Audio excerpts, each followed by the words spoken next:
दोस्तों नमस्ते। आज हम कूड़े के सपने की आगे की कविताओं का पाठ करेंगे। आज की कविता जिसका सबसे पहले पाठ होने जा रहा है वह है सदाशिव।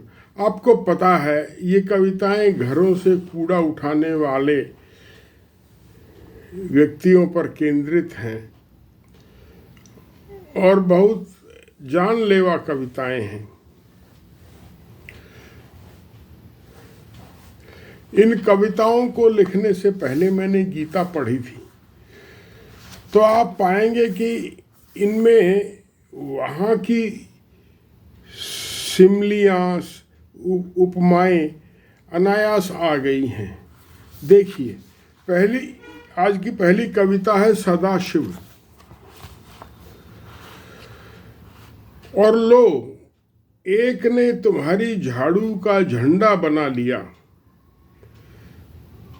जब पहली बार जीती थी उसकी पार्टी, हजारों कार्यकर्ता आसमान में झाड़ू लहराते हुए उसका जय घोष कर रहे थे। एक दिन भाले सी तुम्हारी लंबी झाड़ू, ये झाड़ू वाले को केंद्र में रखकर लिखी जा रही है। और लो, एक ने तुम्हारी झाड़ू का झंडा बना लिया है। जब पहली बार जीती थी उसकी पार्टी, हजारों कार्यकर्ता आसमान में झाड़ू लहराते हुए उसका जय घोष कर रहे थे। केजरीवाल की पार्टी याद दिला दूं मैं आपको, आम आदमी पार्टी।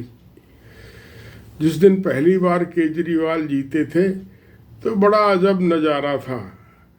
उसके कार्यकर्ता, हजारों कार्यकर्ता झाड़ू लहरा रहे थे और ये खिड़की से केजरीवाल और कुमार विश्वास देख रहे थे, मुस्कुरा रहे थे और उनको हाथ हिला रहे थे। खैर, आगे चलते हैं। एक दिन भाले सी तुम्हारी लंबी झाड़ू, जो एक ही वार में करती है आधी गली साफ। तुम्हारा कूड़ा उठाने का कनस्तर, तुम्हारे दोनों पतरे दिव्य प्रतीक बनकर शक्ति साधना के काम आएंगे, किसी गण देवता के कर कमलों में पहुंचकर। तुम्हारी गहन उदास चुप्पी, दबी छिपी मगर तनी भ्रिकुटी, नए सदाशिव के आनन की महिमा हो सकती है। तुलसी का कमल वन सानु पर पर्वत के बने सर में खिला है, जहां भंवरे एकांतिक गुंजार कर रहे हैं। इंसानों की चीखें वहां से बहुत दूर रह जाती हैं। तुम हो कि खड़े हो जन ज्वार के बीच अविचल। सदाशिव की मूर्ति एलिफेंटा गुफाओं में है, बम्बई के पास। उसमें शिव के 3 मुख हैं। एक क्रोधित चेहरा है, एक कोमल चेहरा है और बीच का चेहरे को सदाशिव कहते हैं।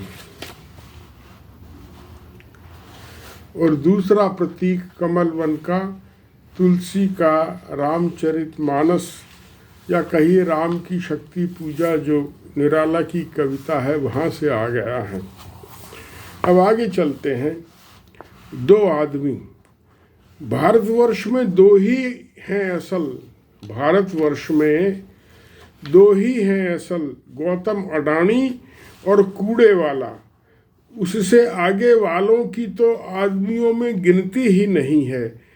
बीच के जितने भी हैं इनसे ही व्याप्त हैं, जैसे यह संसार ब्रह्म से।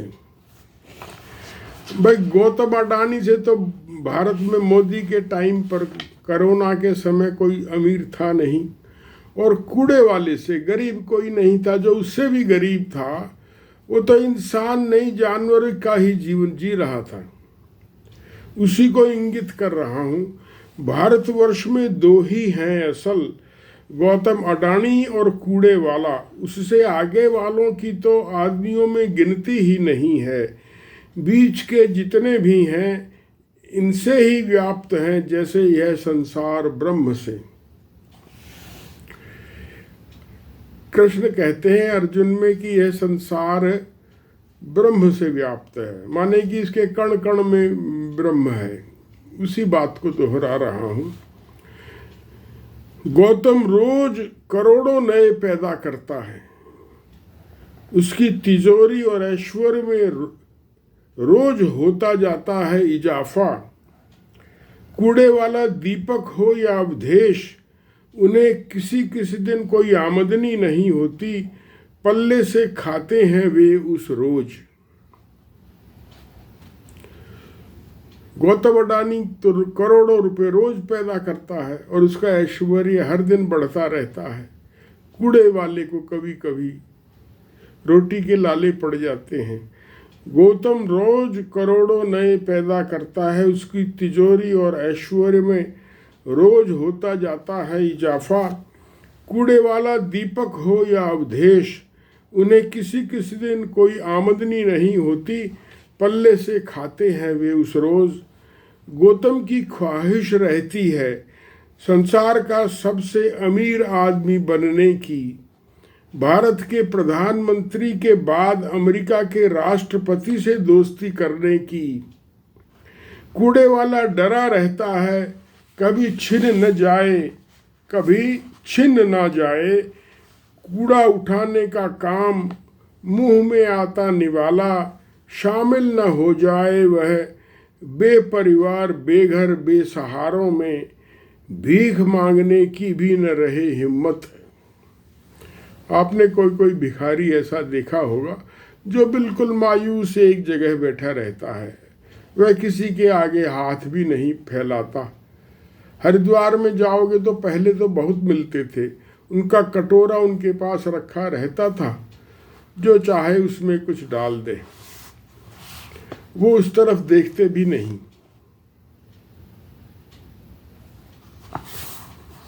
तो ऐसा डर कूड़े वाले के मन में भी आता होगा। गौतम की ख्वाहिश रहती है संसार का सबसे अमीर आदमी बनने की, भारत के प्रधानमंत्री के बाद अमेरिका के राष्ट्रपति से दोस्ती करने की। कूड़े वाला डरा रहता है कभी छिन न जाए, कूड़ा उठाने का काम मुंह में आता निवाला, शामिल न हो जाए वह बेपरिवार बेघर बेसहारों में, भीख मांगने की भी न रहे हिम्मत। सपने दोनों के हैं, दुस्वप्न या सुस्वप्न, डर भी दोनों के हैं, कूड़े वाले का बड़ा, गौतम का कोई छोटा मोटा। छोटे मोटे डरों के साथ हमें भी जिलाए रखना, बीच के लोग सोच लेते हैं बीच बीच में ओ ब्रह्मा जी। बीच वालों का भी ख्याल रखना ब्रह्मा जी, वे भी डरे रहते हैं कि कहीं कोई बीमार हो गया और खर्चा नहीं जुटा पाए तो जमीन बेचनी पड़ जाएगी, या गहने या मकान। आगे चलते हैं, कूड़े वाला और कवि। ये देखिए एक छोटी सी कविता है, लेकिन इसमें भाव बड़ा गहरा है और भवभूति का भाव लिया हुआ है।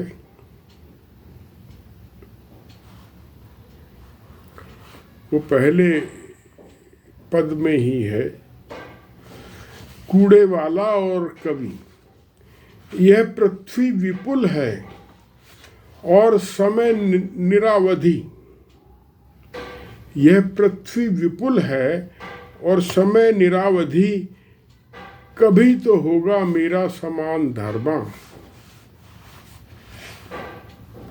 इसमें भवभूति कह रहे हैं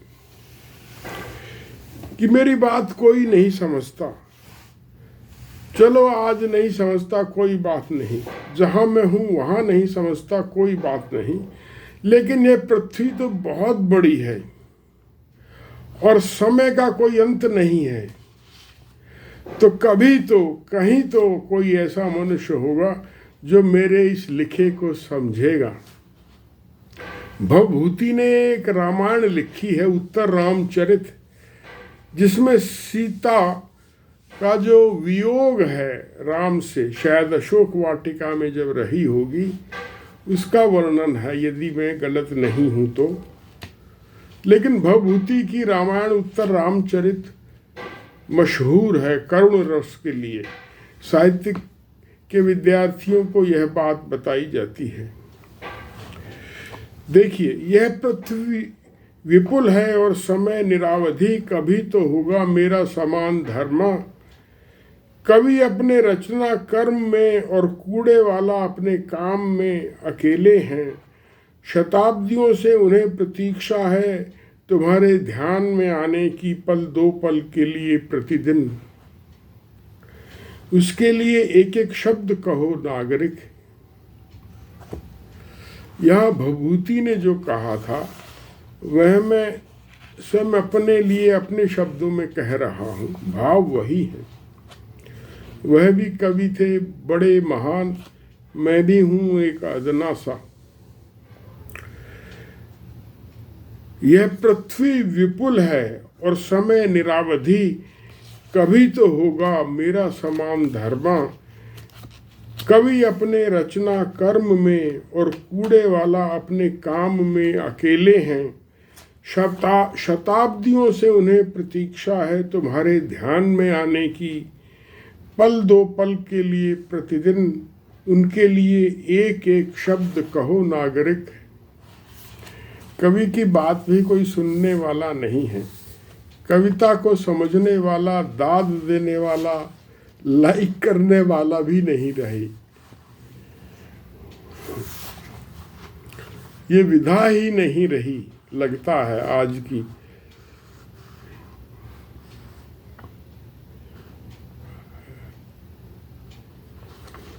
आज की वास्तविकता को कविता में कहा ही नहीं जा सकता, ऐसा लगता है। आगे चलते हैं। बादल की आस।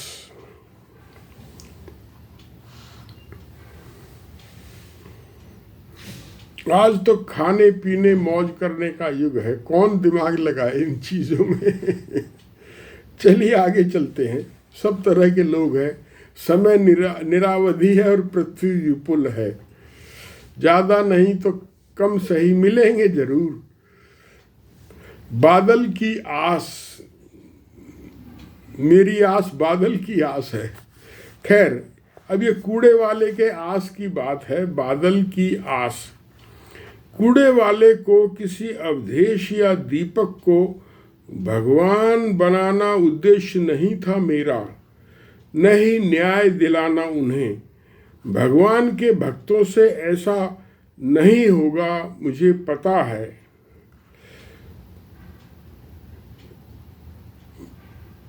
भगवान बनाना उद्देश्य नहीं था मेरा, न ही न्याय दिलाना उन्हें। भगवान के भक्तों से ऐसा नहीं होगा मुझे पता है।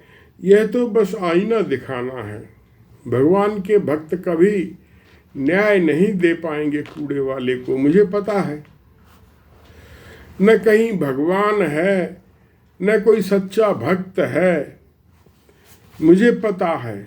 सबको पता है, अवधेश और दीपक को भी पता है, कूड़े वालों को भी पता है। पता है हम सबको यह काम हमारे बूते का नहीं है। जैसे घर में कैंसर का मरीज हो, कूड़े वालों को न्याय दिलाना हमारे बूते का काम नहीं है, हम सबको पता है। और ये वैसी स्थिति है जैसे घर में कैंसर का मरीज हो और उसके इलाज के पैसे तक न हो, फिर भी खा पी सो रहे हों लोग, काम पर जा रहे हों, काम से आ रहे हों रोज, बच्चे भी जा रहे हों स्कूल। वैसा जीवन है हमारा। फर्क इतना है, हमारा मरीज मरेगा नहीं, हम उससे कभी छुट्टी ना पा सकेंगे जीते जी। कोई एक भी हम में से ना पा सकेगा जीते जी। यह अभिशाप है हमारा। कूड़े वाले की मौजूदगी हमारे समाज में पूरे समाज का अभिशाप है, क्योंकि वह समाज का ही हिस्सा है। यदि आपके शरीर का एक हिस्सा दुरावस्था में हो तो आपके लिए वह अभिशाप है। कूड़े वाले को जो पीड़ा है वो है, लेकिन यह पूरे समाज के लिए अभिशाप है कि कोई उसका भाग अंग दुरावस्था में रहे। हमारा आधा तन मिट्टी में गड़ा है। यह ऐसी बात है जैसी हमारा आधा तन मिट्टी में गड़ा है।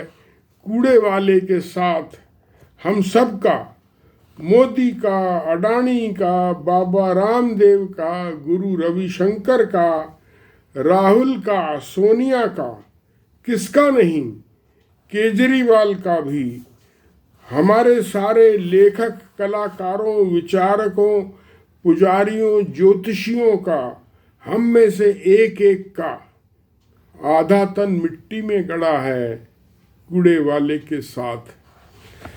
हम लहराते हैं हवा में सूखते पौधे सा, पर मरते नहीं कि बादल की आस नहीं जाती। हो सकता है कभी हमारा सारा समाज खुशहाल हो, यह उम्मीद नहीं जाती। अब आगे चलिए। एक दक्षिण में एक देवता की पूजा होती है जिन्हें अयप्पा कहा जाता है। वे शंकर और विष्णु की संतान हैं और लोग बहुत श्रद्धा से उन्हें मानते हैं। उनका एक मंदिर है शायद पूना के पास ऊंचे टीले पे, वहाँ मैं गया हूँ। वो कथा ये है कि जब वो विष्णु ने मोहिनी का रूप लिया था नारद का मोह भंग करने के लिए, तब शंकर उन पर मोहित हो गए थे और तब एक पुत्र का जन्म हुआ था जिसका नाम अयप्पा है।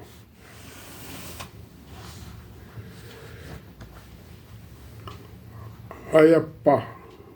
लोकतंत्र अधूरा है जब तक कोई अवधेश, कोई दीपक उठाता है कूड़ा। लोकतंत्र अधूरा है जब तक कोई चेहरा नहीं है अवधेश या दीपक का। लोकतंत्र अधूरा है जब तक धर्म आंख मीचे है जातिवाद से। लोकतंत्र अधूरा है जब तक न समझें हम धर्मांधता संतान है जाति की। जाति नहीं होती तो धर्मांधता भी नहीं होती, क्योंकि जातिवाद स्वयं धर्मांधता है। सब मनुष्य एक हैं, अलग अलग कैसे हो गए, जैसे जातियां बताती हैं। धर्मांधता संतान है जाति की। लोकतंत्र अधूरा है जब तक न जाने हम जातियां संतान है स्त्री उत्पीड़न की। पुरुष ने पहले स्त्री का उत्पीड़न किया, उसको दास बनाया। उसको दास बनाने के बाद उसने कहा नहीं, अभी तो मैं औरों को बनाऊंगा, औरों को भी बनाऊंगा। तो उसने समाज में ये जातियां उत्पन्न करी। पहले वर्ण करे, फिर जातियां करी, फिर जातियों को दास बनाया हुआ है 17% लोगों ने। इसमें अवधेश और दीपक के नाम आए हैं। वे कूड़े वाले हैं जिनका जिक्र पहले कविताओं में हो चुका है, आपको याद होगा। लोकतंत्र अधूरा है जब तक न जाने हम जातियां संतान हैं स्त्री उत्पीड़न की। चाहिए हमें गांधी का आत्मबल और करुणा। चाहिए हमें अंबेडकर की धीमी सुलगती आग। चाहिए हमें शिव और विष्णु की अनोखी संतान अयप्पा।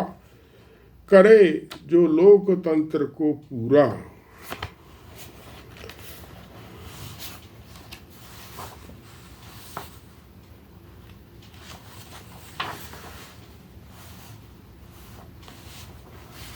आज की आखिरी कविता पढ़ लेते हैं। तू कितना हसीन है, कूड़े वाले तू कितना हसीन है। मार्क्स हो या गांधी या उपनिषद का ऋषि, सब इंसान को बेहतर बनाना चाहते थे। तू कितना बेहतर है रे। और आदमी कितना सह सकता है, तू मानदंड है सहने का। गांधी का आत्मबल, मार्क्स की आग, ऋषि की दृष्टि, सब खोजते हैं बेहतर आदमी को। तुझसे बेहतर कौन है रे। और आदमी कितना मित व्ययी हो सकता है, और आदमी कितना कम कर सकता है उत्सर्जन। तुझसा कोई नहीं। जॉर्ज लुकाच अलग करते करते लंपटता को मनुष्यता से पहुंच जाता है उपनिषद के गलियारे में। माओ एक ही आदमी में सैनिक, मजदूर और बुद्धिजीवी की तलाश में ख्वाब देखता है सांस्कृतिक क्रांति का। उपनिषद तलाश करते करते मुक्ति पत्थर होने को चुन लेता है। मनुष्य का यह नहीं भाग्य रे। मनुष्य जैसा है वैसा ही रहेगा। पाप और पुण्य का मिश्रण, साधारण, अति साधारण, साधारणतम। नहीं कुछ इसलिए चाहता चारवाक, स्वीकार करता है आदमी को जस का तस। यह निरीह अकुशल पाप पुण्य का पुंज ही आदर्श है। यह निरीह अकुशल पाप पुण्य का पुंज ही आदर्श है। इसके पीछे पीछे चल, मरण ही मोक्ष है। होता यदि बृहस्पति आज तो कहता मरण ही शाम में। जब तक न मरो सीखो कूड़े वाले से। ये आचार्य बृहस्पति हुए हैं लोकायत दर्शन के, चारवाक दर्शन के। उनका सूत्र है कि साधारण आदमी के पीछे पीछे चलो। आज के लिए इतना ही। धन्यवाद। नमस्कार।